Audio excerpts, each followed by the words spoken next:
നമസ്കാരം, ഞാൻ advocate finance Babu.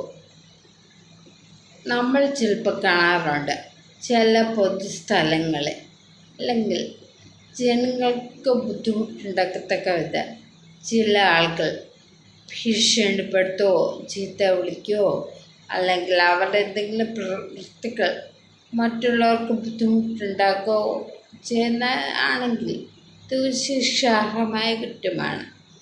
ഇതിന് 3 മാസം വരെ തടവോ പിഴയോ അല്ലെങ്കിൽ 2 കൂടുതൽ ലഭിക്കാവുന്ന കുറ്റമാണ്. ഇതിനൊരു വ്യത്യാസമുണ്ട്. ഇങ്ങനെ നടക്കുമ്പോൾ പോലീസിന് ഒരു വാറൻറ്റ് കൂടാതെ അറസ്റ്റ് ചെയ്യാം. 296 ബേനസിലെ സെക്ഷൻ ഇതിനെക്കുറിച്ച് വിശദമായിട്ട് പറയുന്നുണ്ട്. ഇത് ജാമ്യം കിട്ടാവുന്നൊരു കുറ്റം കൂടെയാണ്.